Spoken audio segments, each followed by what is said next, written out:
came in. Yeah. So hi, everyone. Welcome to this webinar on the impact of impact assessments in the fashion industry. It's the third in the series. We are not going to start off just yet. We're going to give a minute for everybody to kind of shuffle in. So, grab a drink, grab a seat, and we'll kick things off very soon.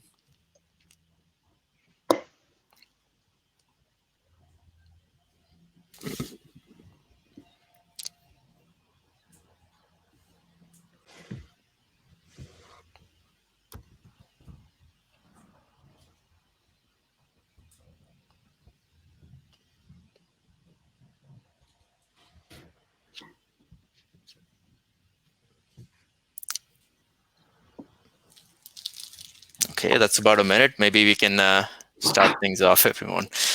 So again, thank you everybody for coming to this webinar. This is the third in the series that we're having on the impact of impact assessments in the fashion industry.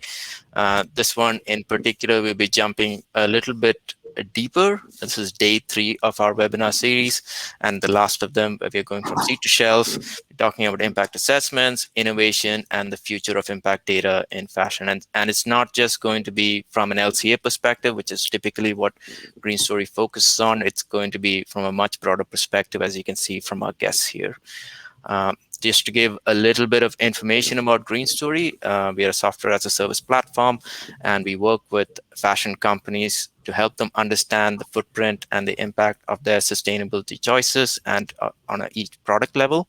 And we visualize it at point of sale for their consumers on the website and in other places. Our big vision, the reason I established Green Story with my co-founder, is to enable every consumer in the world to ask what's my impact when they make a purchase. And right now, we also have added our new carbon offsetting feature, which enables brands to offset the footprint, not only of their transportation, but also of their entire manufacturing by investing in projects along their supply chain. So that's about Green Story. And let's quickly jump into the panelists for today. So my name is Akhil.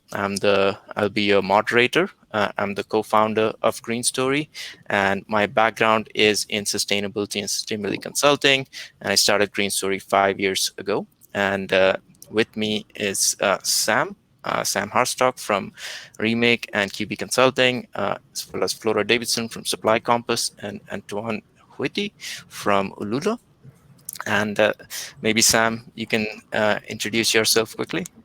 Yeah, so hi everyone. I'm really excited to be here, and thank you to Green Story for inviting us, for inviting Remake, which might not be a so obvious choice to a conversation about tech and data.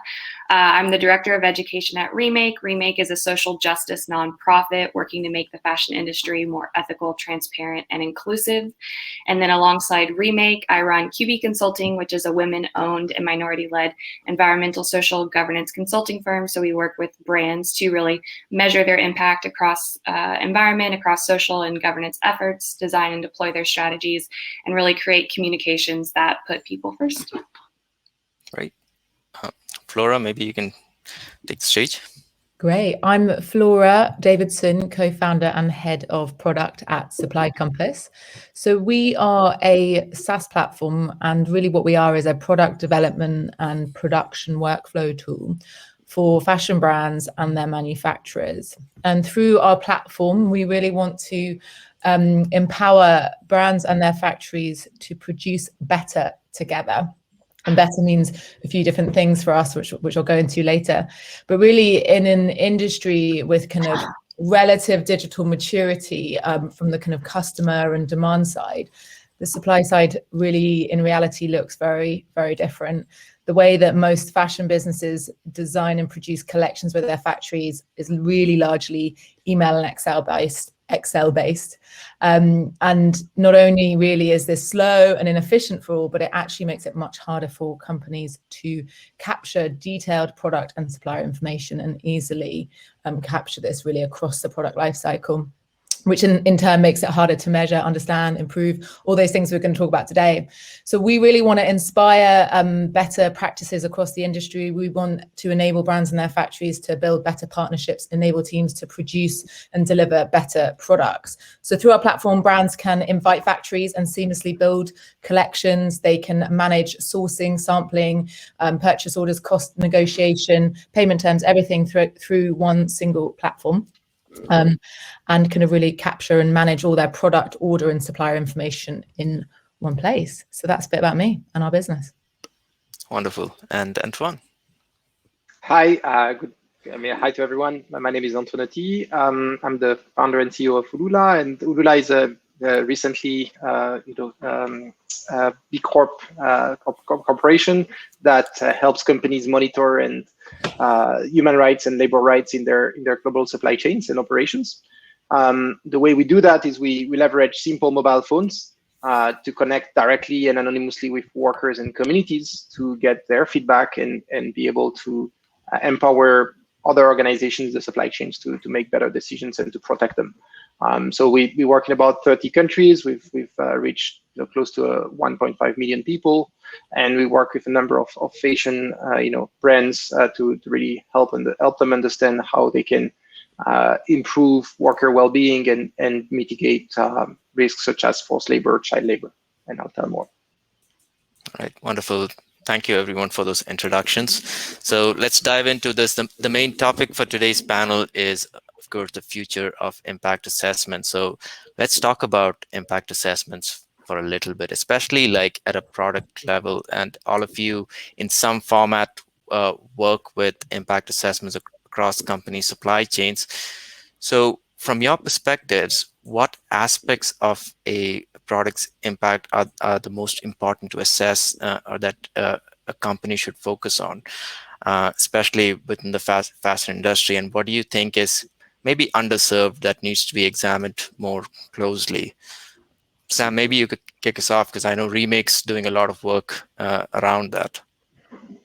Yeah, so at Remake, the way we kind of evaluate products or brands really is through our Remake Seal of Approval, which is what we use as a sustainability criteria methodology, which is based on, traceability and transparency. So really looking at supply chain transparency, product traceability, and ethical sourcing. And then we look at maker well-being. So really asking, is a garment worker's life benefiting from producing this product? Are they being paid a living wage? Are they gaining skills, access to resources to really invest and enrich their lives? What's the environmental sustainability impact, sustainable raw materials being used? And then really, what is leadership and diversity and inclusion across from HQ throughout the value chain look like? And for us, we kind of, really scrape what's being publicly disclosed. We focus a lot on transparency as a driver to hold brands accountable within this industry. And to receive Remake Seal of Approval, you have to at least score 50 at minimum. Most brands today do not score above a 50. So there's lots of room of improvement. That's kind of the tool we used. We created it for our community to help them buy and wear their values, but it has also become a tool for driving transparency, and a tool we've been using a lot for our Pay Up campaign, which I'm sure many of y'all have heard about over the past year. And I think for us, and why I was really excited to be a part of this conversation, is because, there's so much room for innovation and for uses of data and technology when it comes to the specific element of maker well-being. Like, how are we really bringing into conversations and monitoring human rights in these issues, the livelihood of garment workers throughout these supply chains, as we have, over anchored in a way on environmental sustainability with a lot of life cycle assessments. So how now are we going to move to almost a more urgent discussion around the livelihoods of the people who make these clothes?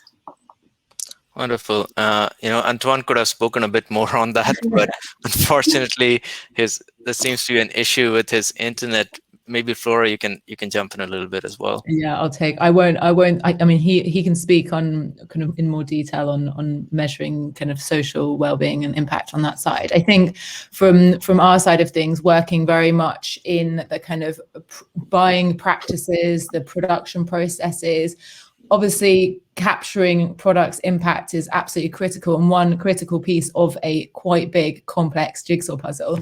And so I think really it's important not to overlook design choices for end of life and circularity. It's really important to consider that product. I think it's so easy to, when you're shopping on a website and you look at that product in isolation, it's so important to consider that as part of a range, as part of a much larger system. And thinking about, what often gets left out of the conversation is how that product was produced in terms of the practices of that business, the buying practices. Did they actually pay that supplier late? Did they actually negotiate? What were the payment terms of that order? How many couriers did they actually have? What about the components? How many rounds of samples did they do? Was that product the only one in that run that actually got ordered and all the others were sampled and not purchased? Were there loads of last minute changes in that happened in that process? What were their behaviors? Did they cancel other orders? So I think it's got to be considered in a wider context, because a sustainable product is only as sustainable as the kind of system that it exists within. So I think ultimately there's so many different parts that need to be analyzed together, and there's no one organization that is ever going to be able to do that. And so I think it's about technology, which obviously we're going to speak much more in detail, and I don't want to jump ahead, but it's kind of understanding that the system is bigger and it's not just a product on its own. Wonderful, and great timing, Antoine, to reconnect. So Sam and Flora just kind of talked about what's missing right now with a lot of the assessments and the impacts that have been done is the social aspect of things. And we're guilty of that at Green Story as well, because we focus on LCA, and that's very focused. Environment is very important, and it's really focused on that. But the social component is something that's very hard to measure, that's missing. And I think with LULA, that's what I find really amazing about the company. It's you do bring that to the forefront, social transparency, and kind of maybe looking at measurements around the social impact as well. I'd love to kind of hear your thoughts on that. Yeah, thanks, and sorry for the mishap. I'm joining from my phone now, so I hope it. So as you said, yeah, the focus of LULA is really trying to understand what the demands being behind the products and the fashion products specifically for that audience. And so we do that by, I think what's unique about LULA is we ask the workers directly what their conditions are, because they are the best place to give us insights into how are wages being paid on time, or are working hours fair or not? Are they able to make ends meet because they are paid a wage that meets the basic minimum standards of living? So that's the sort of things we do. And to give you an example, we've been collecting workers from about 200,000 workers in during the pandemic, and we have seen, I think, the toll of the pandemic on mental health, on discrimination, on a number of workers being asked to quarantine without any compensation. So that's the sort of things that we've been working on. Obviously, Remake has done tremendous work in that. So it's amazing to just to share the stage with you guys on that. But that's the type of things that we do, and obviously we see that data being really instrumental to having. I don't think you need to choose between. You can choose between being social or environmental, and the two are intimately related. We work a lot with migrant workers, and the reason migrants end up in factories being used is because of climate change, and vice versa. If you don't pay migrants well, then they'll use poor practices in chemicals, etc., in a number of industries. So I don't think it's I think it's a false dichotomy between the two fields.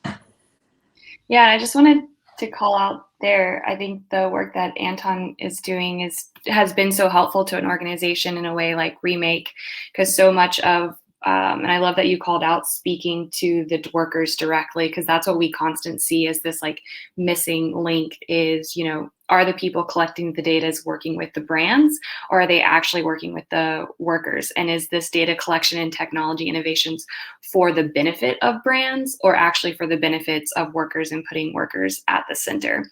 And so much of our work over the past year of running the Pay Up campaign, which to like Flora's point, talking about canceled orders and payment terms, like was all about calling out the $40 billion worth of orders that were canceled, POs, which the fashion industry uses, which has no concrete contract terms to it.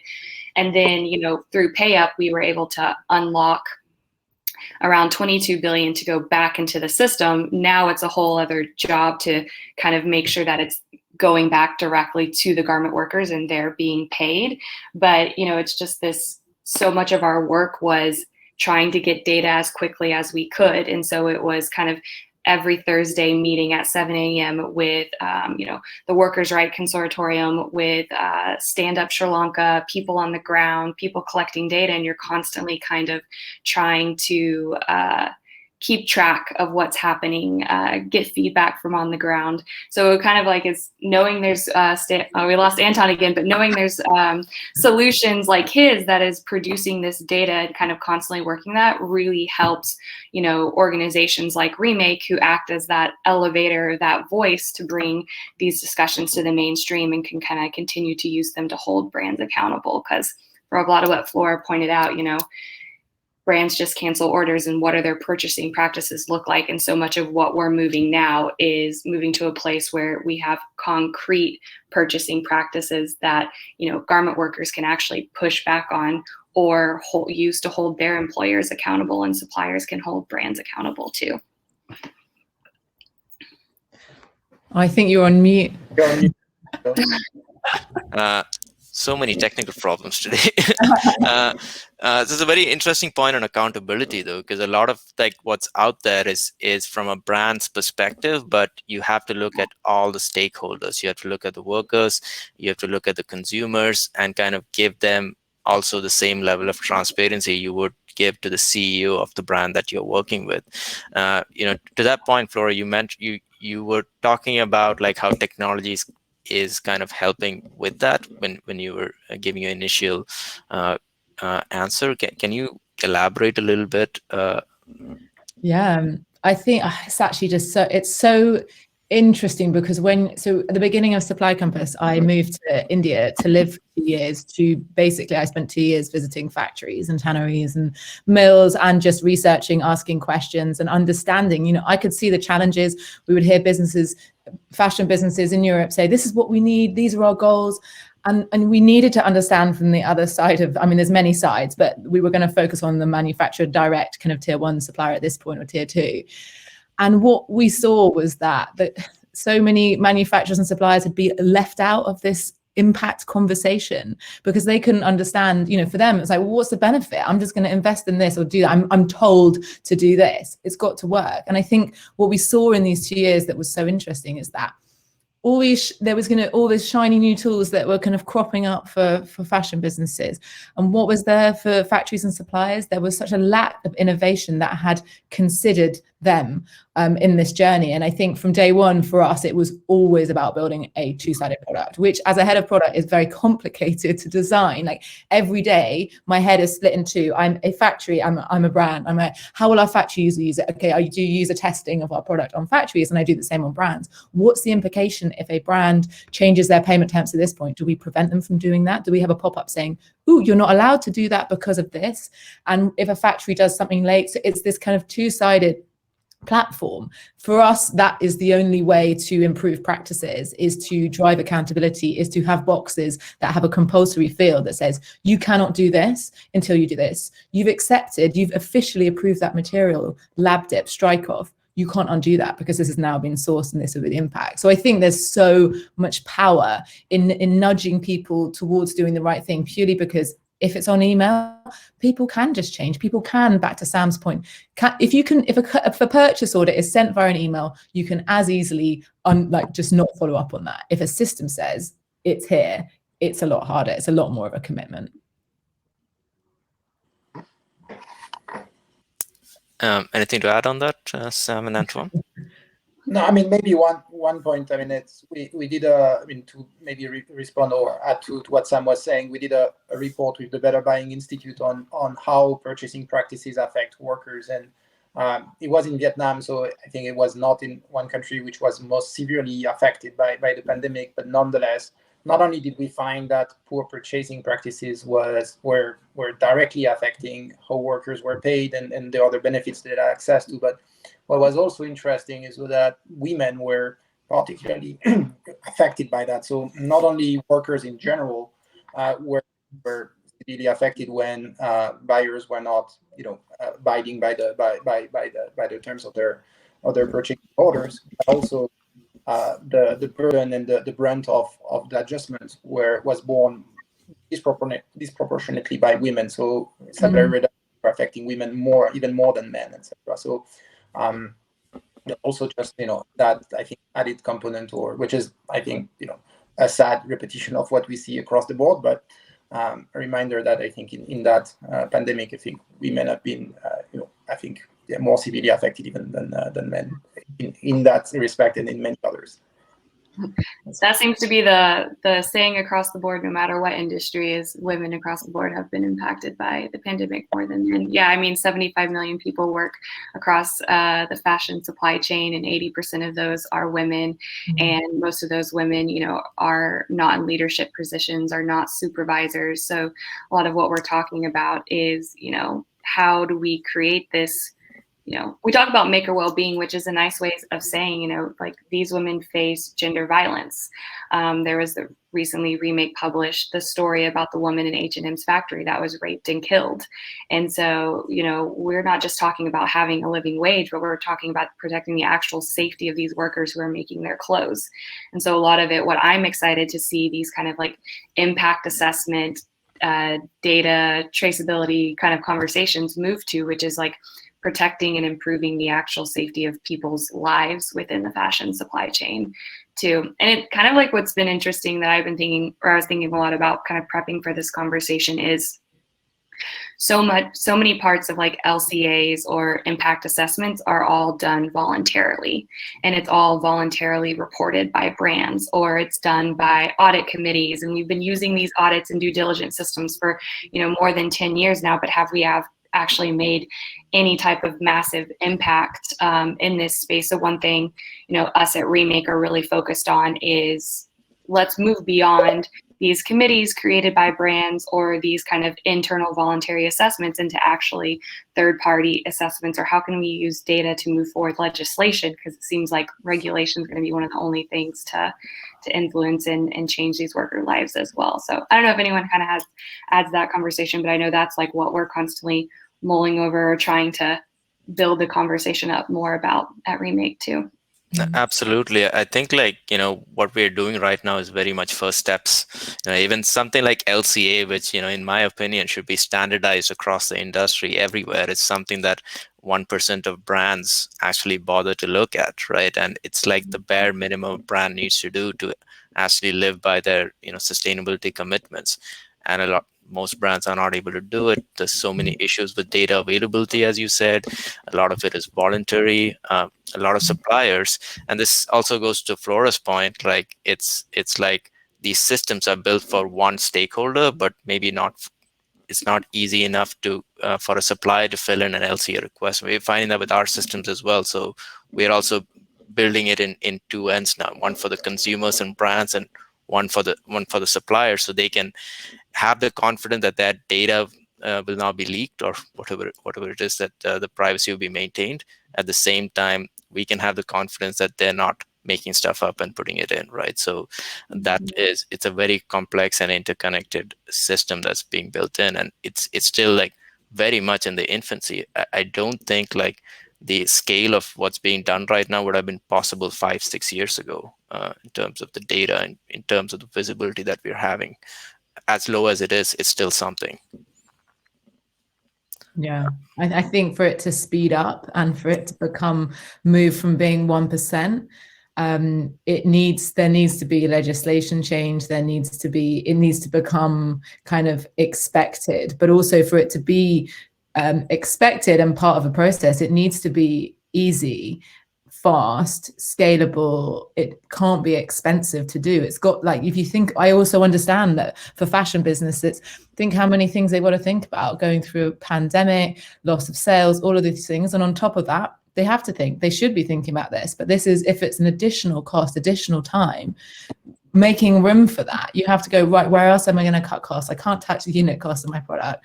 You've got to be smart. You've got to invest in, you've got to operationally, when you look at where the kind of costs are in fashion brands, there's a lot of inefficiencies that you can save costs elsewhere so that you can be focusing on different parts of your organization, focusing on understanding impact, because it's about investing now for long term, because those businesses who don't make those changes now, I think will struggle to be around in the future if they aren't taking it seriously today.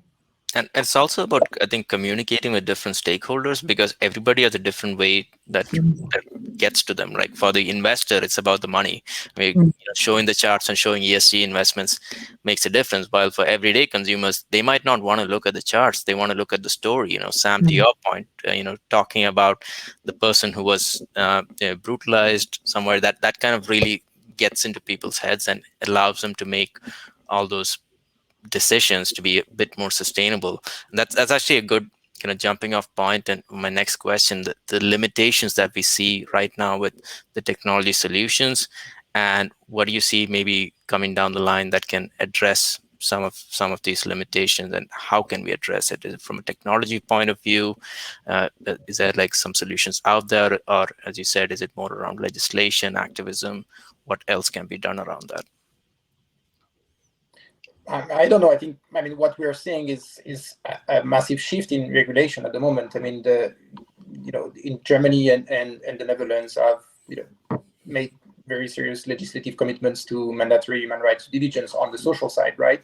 And the European Union Parliament has approved by wide majority also the principles of mandatory human rights due diligence. So that is going to create, two good things. One is it is moving towards mandatory versus optional and voluntary approaches.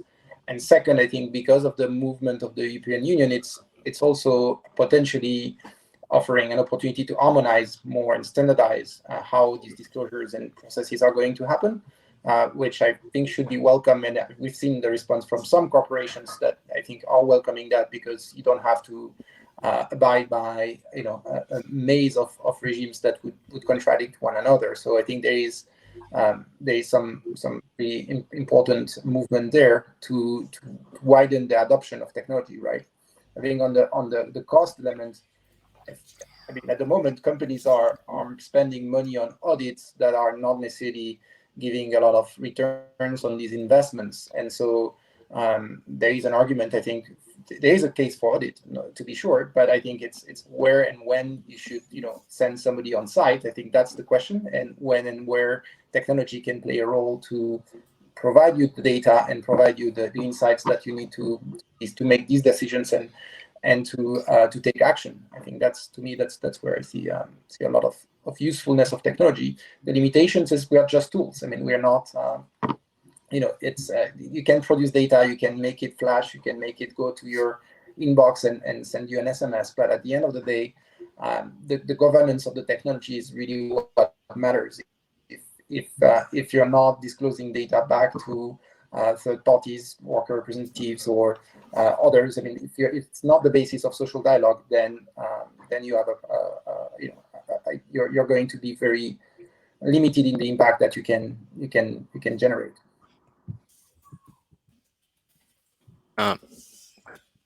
Anybody else have any questions? Hello? Yeah, I just wanted to add to that Sorry, too. I just saw that you dropped off, Sam. That's why I said hello there. Good. You seem to have popped right back in. Oh yeah, I didn't miss a beat.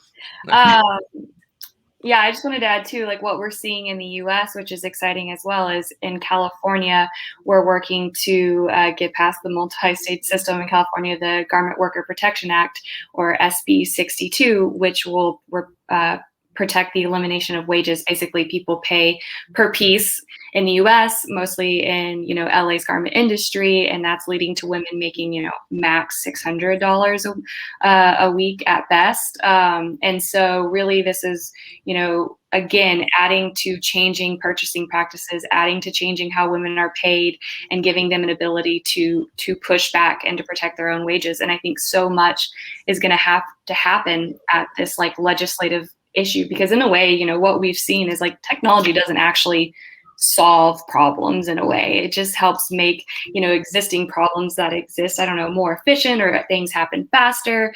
So you need like legislation to create a new scenario for the way that business runs. And I think if tech can actually create data to help us advocate for these new policy changes, you know, that's really where we need to be headed. And then I didn't know if Flora had like an input on, I saw the person's question of, do you think social LCAs can or will be used more in the fashion industry to scale social impacts, knowing kind of like you're sitting more at the like helping businesses run their business more efficiently? Like, could it be realistically that social LCAs are, you know, allocated into that system or fit into that? I was curious, like your take. I mean, definitely, like a bit, you know, we don't want to run before you can walk in everything that we can do. And it's you know, we have a vision 5 years down the line that essentially all of these things are just kind of automatically calculated as you go along the journey. Because ultimately you need to know when you're picking a material, when you're sourcing material from our digital material library, you need to go, right, is that the right material for me to use? When you're picking the right factory to work with for that order, you need to, you know, this information needs to be given to you at that moment you're making that decision. I think where a lot of the challenges lie is that, you know, this information is gathered, and I think maybe this is something that we were going to talk about a bit later anyway, but information is gathered and it might sit in the hands of a few.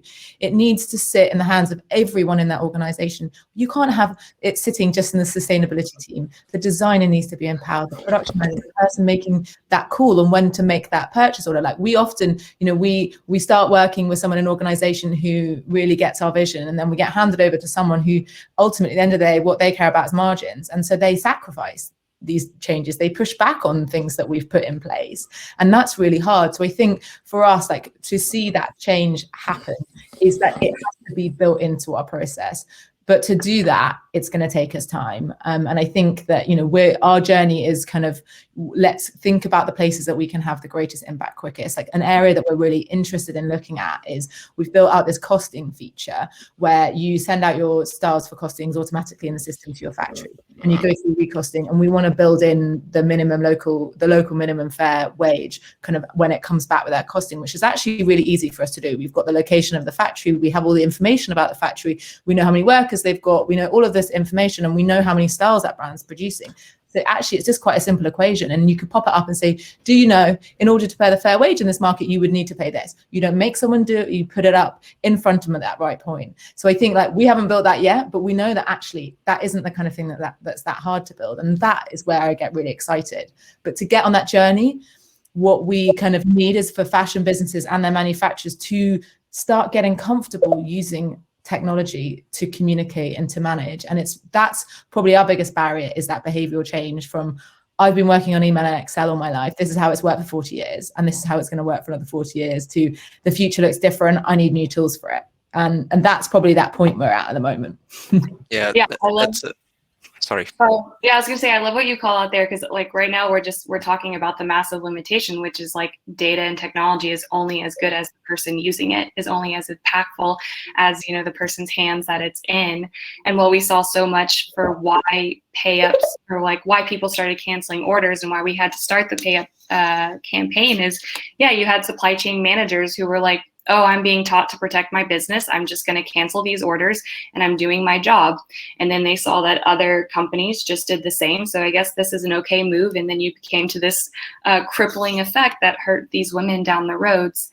And that's so much what we're working on at Remake, in a way, is start having those conversations now with students in universities who are going to be those future designers, future merchandisers, future kind of planners working in the fashion industry, and talking to them about ethical buying practices, ethical merchandising. You know, what does that really mean to learn the skill sets to be in the fashion industry, but to, you know, think with a ethical mind when it comes to people and the planet as well. Because yeah, that's going to be a massive hurdle to change how we've all been taught.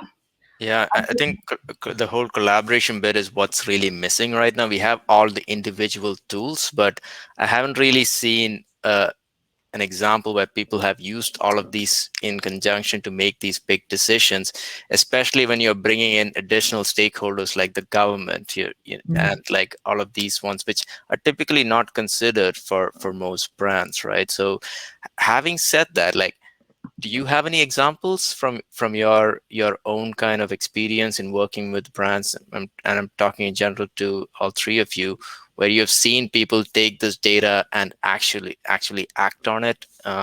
Because right now I think there's a data overload happening even with Green Story. When we do an impact assessment, typically we give these are the hotspots, and we've seen some brands act on them. But from your perspective, have you seen like maybe like a North Star brand or something where they've really kind of done something incredible with gathering all this data and truly made a change?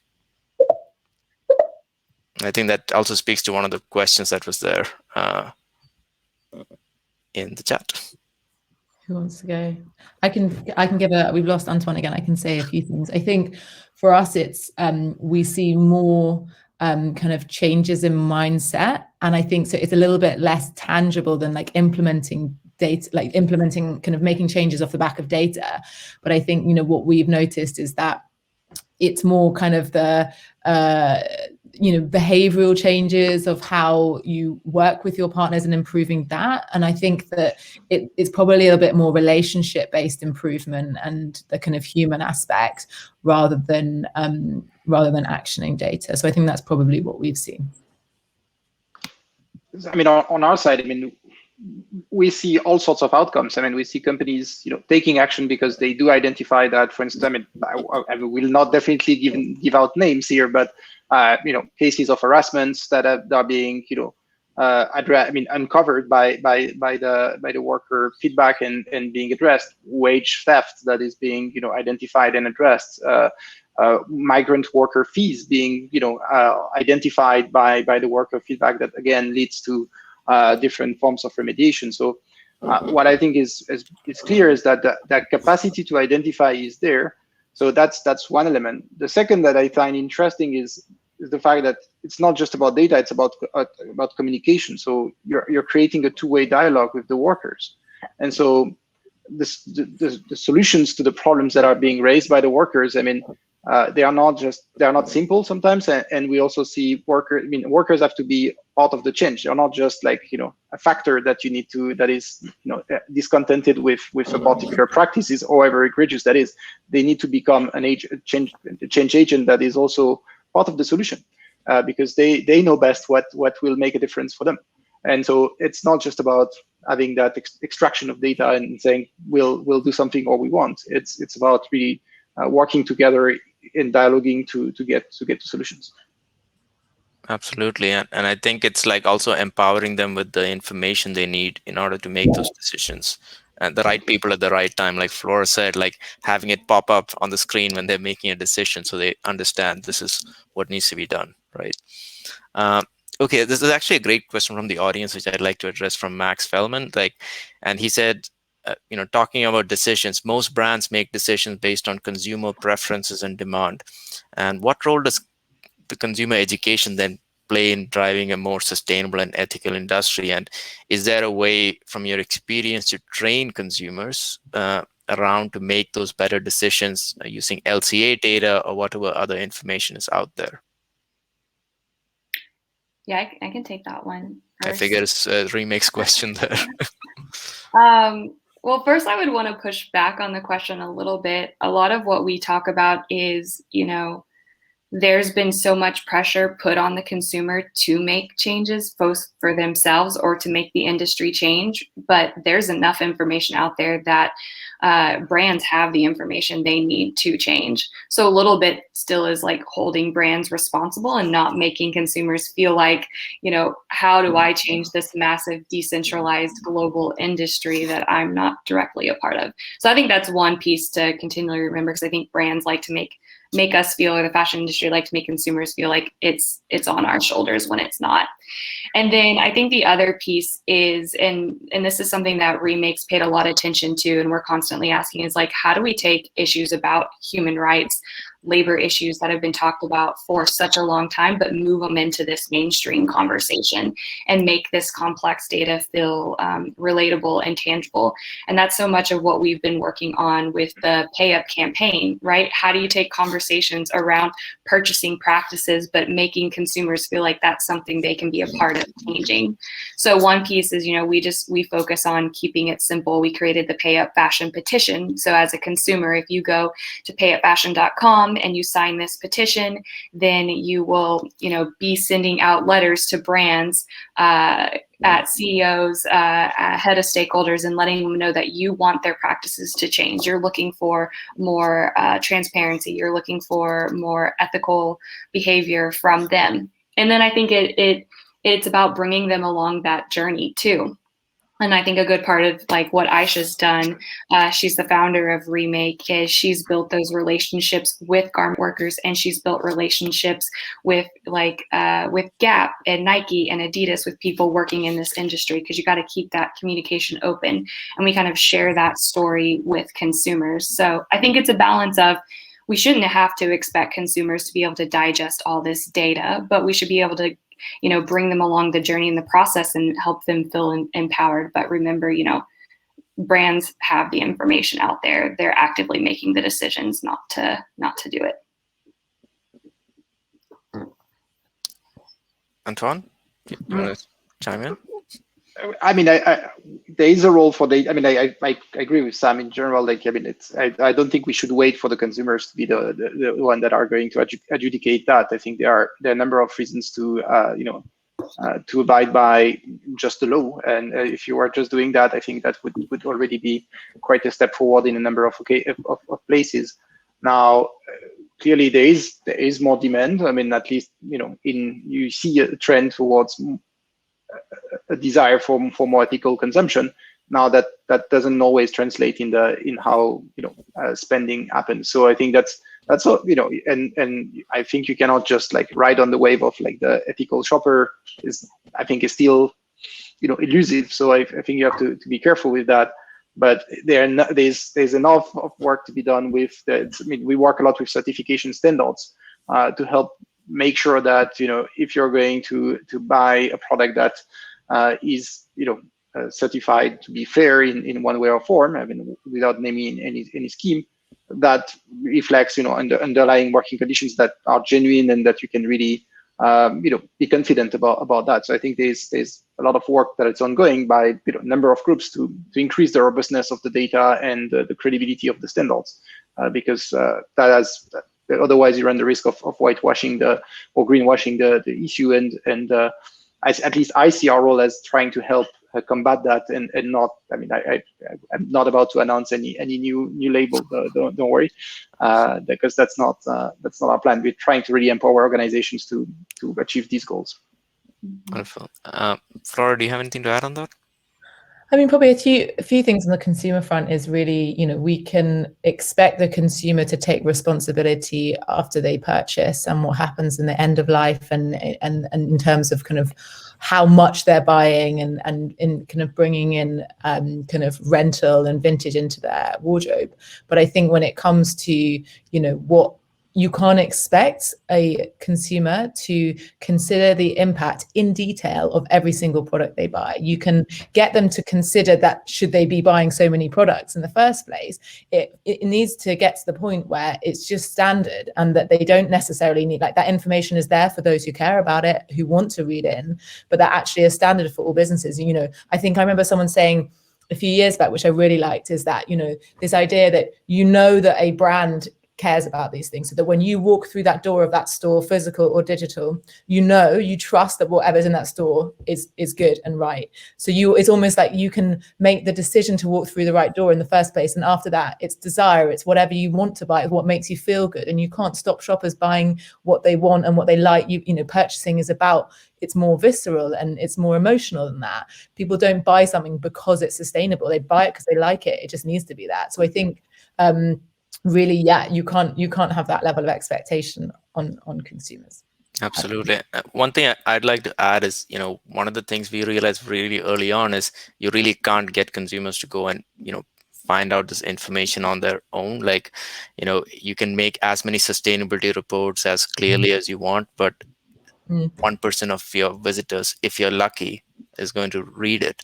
So what you need to kind of say it at every stage and kind of show that. Like when we do LCA information, one of the things that we ensure is that information, we don't work with a brand unless that information is going to be put front and center along the customer's journey, right? And I think it's the brand's job to make the consumers understand what they're doing and kind of visualize it for them, instead of getting the consumers to do the legwork to understand something as difficult and technical as LCA. Just kind of give them high level information. I'm a lazy shopper myself. I just want to know just right away, is it okay? Like, oh, okay, this is like the numbers. I get it. Let's leave it be. Now I can just evaluate the product, right? But you need to show it as I'm making the purchase instead of making me go and Wikipedia it. So I think calories when you buy food in the supermarket, you go, okay, there's a traffic light here and some calories, big, small. It's easy. It's at the point of purchase. I love it. And people kind of know that numbers now. I think there's this old school thinking that you need to have a traffic light system, but we read calories all the time. So as long as you can present the data in some way, I think people kind of get it. So I think the training is already being done at a macro level. The cool thing that I'm seeing now is like fashion is like 99% of fashion is very much a laggard industry, where they're just seeing who's going to go out there and take the arrows for testing something out, like maybe like LULA or something, testing a new system out, and then other people follow and they say, oh, that person has done it. So if you can kind of demonstrate this and make sure that you have a few brands following in, I think the other brands will see the data, will see the trends, and tend to follow through. I've seen that with companies which are really large in the retail space. I'm not going to reveal their names, but their household names. They're surprisingly moving really hard towards sustainability because they're seeing the consumer trends that are happening in the space. So I do think consumers have a big role to play in it, in the trend, but I don't think it's their responsibility, just to kind of echo all of your points there. It's the brand's responsibility to show it to the consumers. Okay, cool. That actually brings me to another point about the partnerships that we talked about. So one of the things that's really missing right now when I see in fashion is like it's all these silos that exist, and there's not as much full collaboration that's going on. Can you talk to me a little bit about the strategic partnerships that are out there right now, organizations, institutions that are making this possible, and how you kind of see that evolving, either ones that you're involved with or things that you see the industry developing in the future? I mean, I can go first in terms of like partnerships or collaborations. I mean, Remake, we've learned a massive lesson from this when we launched the Pay Up campaign. Like, it's been so much stronger since we work with, Stand Up Sri Lanka, which is an organization in Sri Lanka that's representative of garment workers. So again, hearing directly from workers is our big focus, but then working with like the Aja Foundation, or working with the Union of Concerned Researchers and Technologists for Fashion. And so I think it's like constantly bringing together nonprofits and coalitions or union groups that working in the industry so that we can create this, bring together data, whether it's data from people's stories or whether it's data, data collected from a system. I think is really important to constantly do that, because throughout the fashion industry, if we talked about like tier 2, tier 3 suppliers, like everything becomes more opaque. So it's kind of like we need that constant conversation of coalitions happening and having those feedback loops. I think that's been some of the best things that have happened is we've set up one-off calls every other week or monthly with groups and opening them up to people who care and want to be a part of changing the fashion industry, to just say like, what is everyone hearing? What is everyone experiencing? Let's get on the same page so we can have this like same ask. And that's from us as being like an advocacy organization working to hold the industry accountable. Right.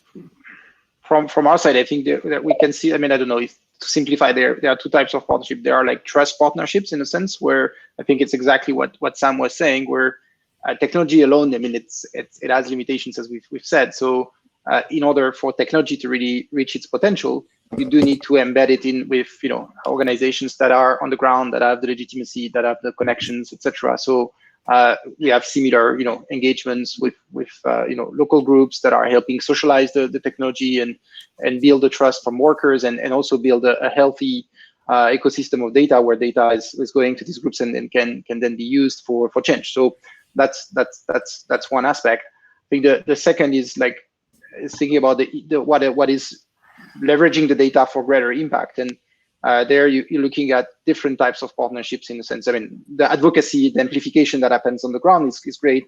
You also have more industry association partnerships. So starting a collaboration, for instance, recently with Better Cotton Initiative, which brings together lots of producers. And I mean, individually, some of the groups won't have a lot of impact, but if you can tap into the collective power of these organizations, then that's something that's helpful. We're working with M4E on grievance mechanisms in Vietnam. Again, that the collective, if you can solve the collective action, because technology can connect all of these players and share data in ways that other mechanisms wouldn't, then you have a power. And I think, and that the third is how we leverage our data, which is a small piece of the puzzle, into bigger aggregators. So how the social data is aggregated by an EcoVadis, for instance, to create better sustainability ratings. These are interesting movements. I mean, just to name a few.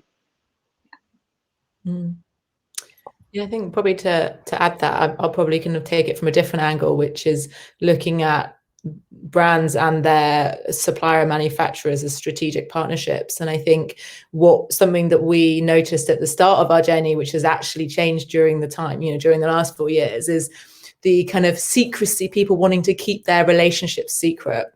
And even we still get pushback when brands invite their manufacturers. They work, it's private. They work directly with their factories in our platform. But even they say oh, if our factory uses your platform, does that mean that they might find other brands to work with? Could our competitors find them? And we're just thinking, if they can't, but just so you know, this is the vision for the future, is actually not this kind of secrecy part. And ultimately, I totally respect that for lots of businesses, SMEs particularly, it can be their secret sauce, their relationship they built up. But rest assured, if you've got a great relationship and you spent a lot of time building that, then a new brand could come in and try and work with the same factory and not have a good time, because ultimately it's about relationships at the end of the day that makes it good.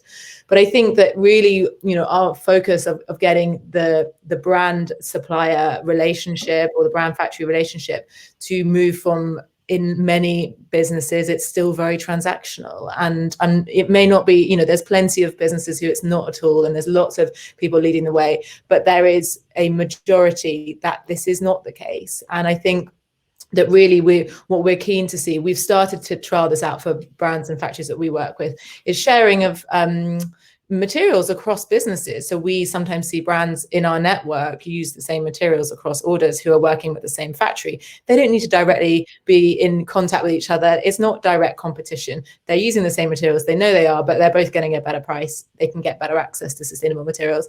The same with factory, the factory relationship network. I think what we learned from our time in India, there's relationships that have taken decades to build, and to come in and say, hey, we've got this great new supplier, why don't you use them? And they go, well, this is the guy that we've had a relationship for 20 years.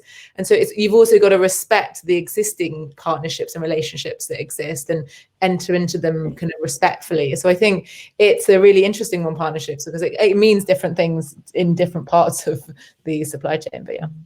Fantastic answers. One of the things I'd also just quickly like to give a shout out to is the UN Alliance for Sustainable Fashion. Kerry Bannigan and her crew have really done a job trying to kind of bring all these moving parts together and connect them through a lot of the work that they've done. So we need more of those. So hopefully that's something that's being built up. I think we have time for one more question, and this comes from Carrie, and she's asking, how do you take something like social impact and worker well-being and make it data centric? It's kind of going back to what we talked about, social impact, or is data not the right route to go when it comes to these intangible impacts? All right, I don't go ahead. So. Oh, I'll just add my quick sentiment to this. And for us, it always has to be a combination of data and stories, because, and I think that's what, we see us as Remake. That's a lot of what our role is we take these research studies, this great data, and then turn it into storytelling in a way that makes sense, that bring others along and galvanizes a movement. And I think, when you're just looking at numbers aggregated across a bunch of people, you lose that human element of that suffering and that pain that so many women across the fashion industry are facing. So I think it's a constant balance of working across different organizations to really deliver the impact across, and then highlight, really, I think data can do a great job of, these brands have made commitments, but are we actually seeing data on the actual progress? And then I think that's an amazing place where data can have a better role in this whole conversation too. It's like brands are making more commitments because consumers are caring, but what are they actually doing to get there? Yeah. I'll just add a tiny bit, because I know Antoine's he'll have a lot more to say on this. I think from my side, data is the kind of foundation, but it really ultimately, for me, when you conduct research, it's a mixture of qualitative and quantitative. You can't have one without the other. And I think the quantitative element is a critical, and if you get too het up on one or the other, then you're missing half of the equation. So yeah, I think it has to come in tangent in kind of combination with stories and the people aspect. I mean, yeah, on our side, I think when you see the work of Remake, I mean, you can see the power and success of storytelling. So there's no doubt about that. I think what we try and do is we take a more quantitative approach, and I think it's really important. And I completely echo the sentiment that was shared. So you can turn, workers' feedback into quantitative estimates, and that's important because you can't get a story out of every factory. And that story, I mean, you need to be able to really try to be able to hold accountable for progress, for failures, etc. And then that's also the basis of learning. So clearly. There is a way to turn, international standards and norms into questions that, in our case, that workers can answer, and we can identify whether 20% of the workers are saying yes, we're subject to overtime and we cannot choose, or 70% of the workers saying they paid exuberant recruiting fees to get their job. So that's really important, because you can assess the systemic nature of certain problems or not, in ways that stories, I think, fulfill just a different role. So I don't think it's one or the other. But in our case, I mean, the contribution that we make is obviously centered more around data, which is not to say, I'm not conflating that with the idea that hence data is the only way to go. That's what I would say. Yeah, and that's such an important role, as there's been so many holes poked into the big statements around the impact of fashion. It's like there is a need for constant, both from the environmental side and social side, which we've been mostly talking about, of better and better and better in data. Because again, that empowers us to take this data and this consumer interest back to legislators and say, look, here's the facts, here's the people who care. We have to change the system. So we certainly need to be together. Maybe one point to add that I forgot to mention is, I think it's really important to empower people within the companies with data, because they tend to have to convince people from finance and people from that are fairly numeric centered and data centered, that what they're doing has impact and means something. So if you can show a CPA that the curve is going up or going down, you can have a conversation about it. And I think it's so certain tools are useful for certain audiences, but I think that clearly we see the sustainability and purchasing people that we work with that are champions for what we do, clearly be able to have greater impact within the company because they are equipped with better data to have these conversations. Fantastic. Well, thank you so much for those answers. So we have a couple of minutes left, and this has been an amazing conversation. So before we kind of before I walk us out, is there anything that you'd like to talk to the audience about on how they can support your brands, your missions? Maybe Sam, you can start off. Yeah. So I would say two things. One is if you can all go to payupfashion.com and sign that petition. We just hit our 10,000 signature mark, which is amazing, but it really is the tool. Yeah, it really is the tool we're going to be using to drive forward 7 demands that we have in the fashion industry. That is around signing enforceable contracts, giving workers center stage, ending starvation wages, helping pass laws. So again, you may think your one signature doesn't make a big difference, but when we're all signing it, and again, having that consumer indicator, it really is beneficial. Fantastic. Antoine? I would say just go and support Remake because they are a fantastic organization for sure. I'm not an advocacy organization, so what I would say is that what you've seen today is that if you have solutions that are available, I mean that technology is is affordable, is accessible for you to start tackling the problem. Whether you start with LULA, Flora, Remake, or Green Story, you have ways to tackle these issues. And I don't know what's burning your pants, so to speak, but I think clearly technology has options that are available for that to move the needle in the right direction. Great. Flora? This is always a hard question. I would say that if you are a fashion business and stand back from your own day-to-day role and consider how what you do fits into the larger system, and just because something works for you and how you work day to day, think, okay, but actually what are the implications of this decision I'm making? And thinking even like that can be overwhelming if it's loads and loads of decisions you're making every day, but even just thinking at least once a day about certain decisions. And I think if you're not using software to manage production, have a think about it. If you're on Excel and email, think, is this really going to set me up for the future? But yeah. Fantastic. Well, thank you so much. These are 3 fantastic organizations. And from our side, if you are a consumer, keep asking what's my impact, keep asking the questions of the brands that makes a difference. If you're a brand, so many solutions out there, but definitely do look at it from a data-centric point of view as well as like a qualitative point of view. Both are important. So thank you so much, everyone, for attending. Thank you to our panelists. You guys were fantastic, and look forward to the next one. And I think in a month's time we'll have the follow-up webinar. So thank you, everyone. Awesome. Thanks so much. Thanks. Bye. you. Bye. Bye.